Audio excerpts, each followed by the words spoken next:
Welcome to HDTV. You're now rocking with your boy.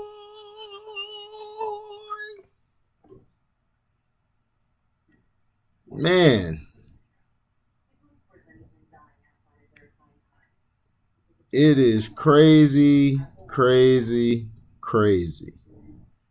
Now, the Dallas Cowboys, or who everyone likes to refer to as America's team, let's see.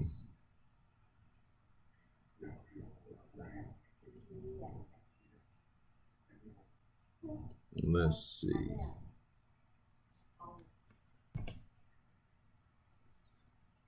Now, I believe they have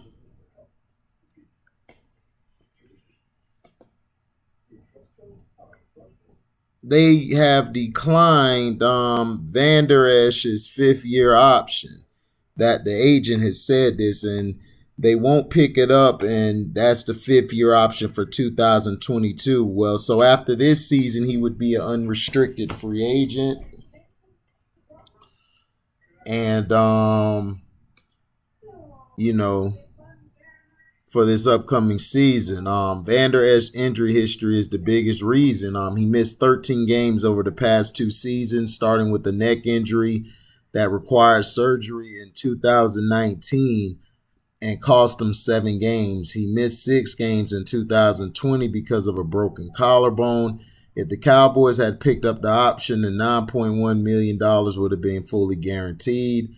Before officially deciding to decline the option, Executive Vice President Stephen Jones said during draft weekend that the team would still like to keep Van Der Esch beyond 2021 if it did not add the fifth year, but it would depend on how he plays. Van Der Esch's best season came as a rookie when he was named to the Pro Bowl after the Cowboys selected him number 19 overall. He had a franchise rookie record, 176 tackles in 2018, including 19 against the Philadelphia Eagles. He also had 5 quarterback pressures, 6 pass breakups, and 2 interceptions. Some teams were considered about his health coming out of Boise State, but the Cowboys took the chance. However, he injured his neck in an awkward collision with a teammate on a tackle in 2019, and he had surgery to alleviate a nerve issue. Then in last season's opener, he suffered a broken collarbone in the first quarter. The Cowboys have linebacker Jalen Smith under contract through 2025, but they can get out of his deal from a salary cap perspective without much of an issue. In this year's NFL's draft, the Cowboys selected linebacker Micah Parsons in the first round, but they believe his versatility will allow them to use all 3 players at the same time. The Cowboys also drafted LSU linebacker Jabril Cox in the 4th round. Van Der Esch is the 3rd first-round pick not to have his option picked up by the Cowboys since the rookie pay system was put in place. Morris Claiborne, the 2012 first-round pick, signed a 1-year deal with the Cowboys after the 2015 season, and 2017 first-rounder Taco Charlton was released in 2019. And I believe Taco's in Miami doing his thing, so he's still out here doing what he got to do. Now, Leighton Van Der Esch at Boise State, he's pretty good, but he had injuries there. To me, I feel like this. If you have injury history in college, it's going to translate to the NFL. It is what it is. It just is. So if a person who had a lot of injuries, had a lot of injuries in the game and everything, in college, they're gonna have a lot of injuries because you have to go by body of work. See, me, that's what I do when I look at who's a great player, who's not a great player. I look at their body of work, and some players they show promise, and then some players they just don't. Now, some players you take a chance on in the draft who have had an injury system. Some of them players have had some good careers, but they still managed to get hurt along the way.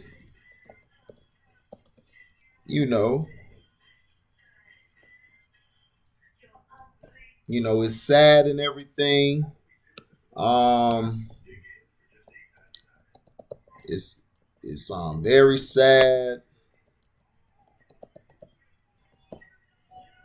that this is happening because Leighton Vander Esch, was the best linebacker that season for the Cowboys. He outplayed Jalen Smith.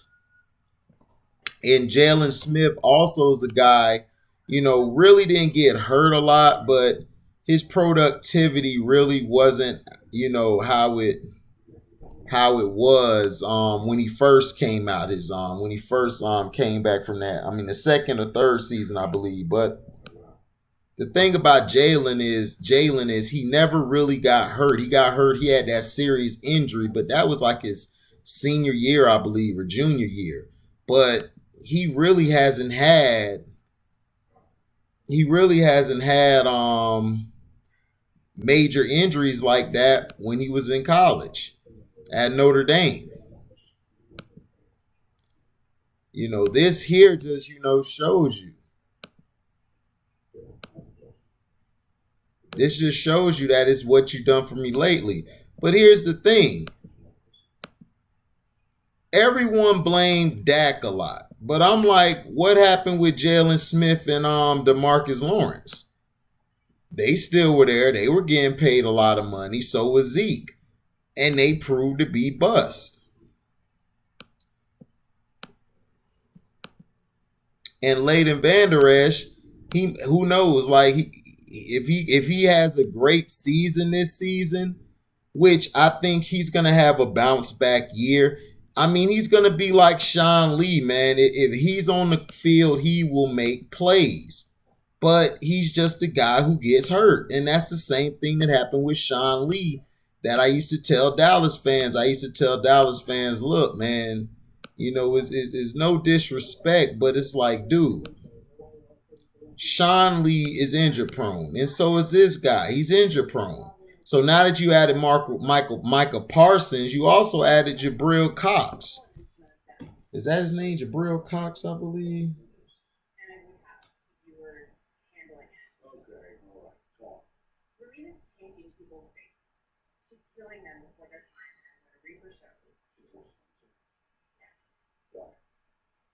Yeah, Jabril Cox.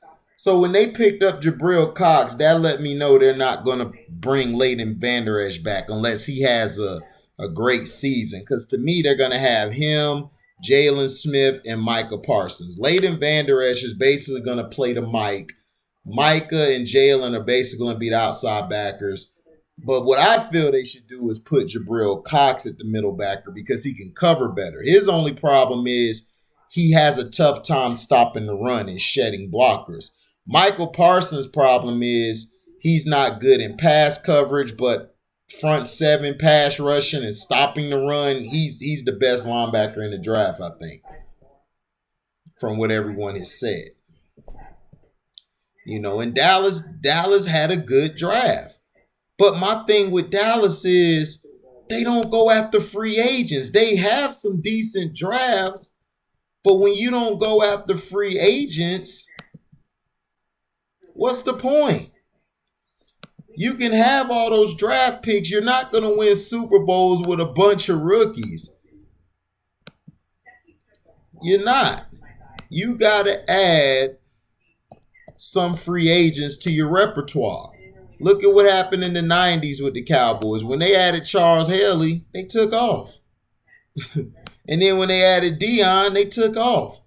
Those big-time free agents help elevate the talent they drafted, and that's what you do.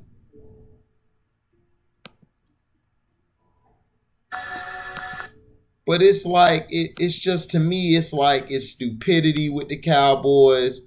And then they're trying to lie and say that, Michael Parsons, we had him higher than J.C. Horn and Patrick Surtain. No, you didn't. Stop lying. You ain't got to lie, man. You know what I'm saying?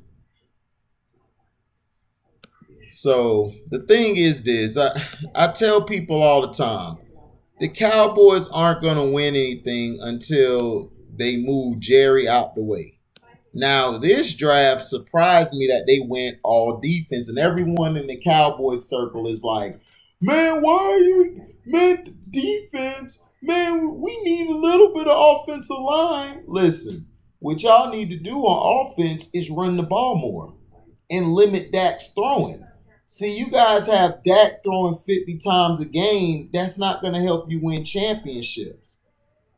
You've got to find a way to get Zeke involved. Not only Zeke, to get Pollard involved. And you have to be creative with your running game. Look at Kyle Shanahan, Mike Shanahan's son. He lost all his linebackers last year, but guess what? He still found the running back to get the job done. You know why? Because he was creative. He knows how to call plays. He knows what's good and what's not. He knows what to look for and what not to look for. He does. So you have to keep your head up. You have to be honest. Welcome to HDT. So Leighton Vander Esch is, he's a good linebacker. He could be a great one if he didn't get hurt so much. To me, is Dallas wrong for not picking up his option? No, Dallas is smart. Because now you got 2 extra linebackers. Hold on, let me look at their draft again. Sorry about that, guys. I got to look at their draft again. Okay, yeah. See who they got. Okay, so they basically picked up...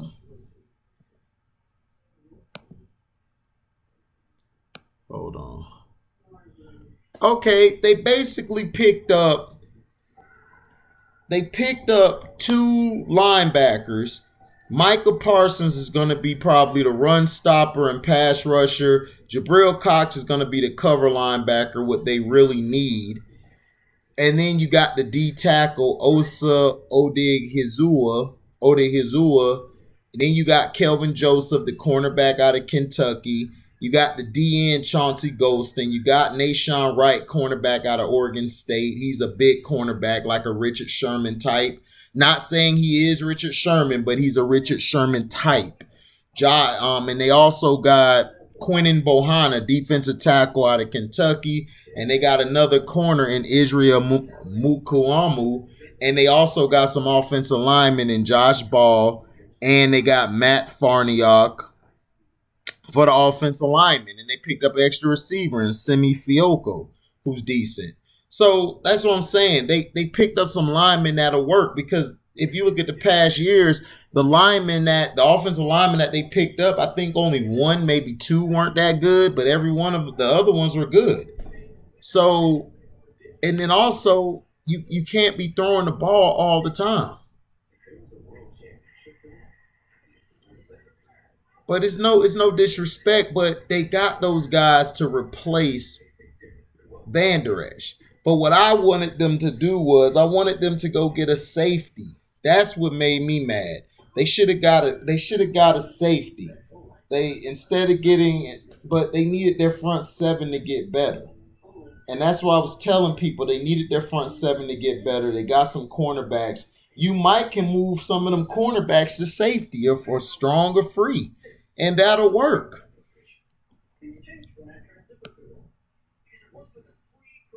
But they gotta be more impressed. They gotta stay on board and trust the process of getting your defense together. So let me know in the comment section, do you believe Dallas should have picked up the 5th-year option, or do you believe they need to go into another direction? Thank you for listening. Please like, comment, and share this video. And hit that notification bell so you could be subscribed, and that select all and make sure you could get all your notifications.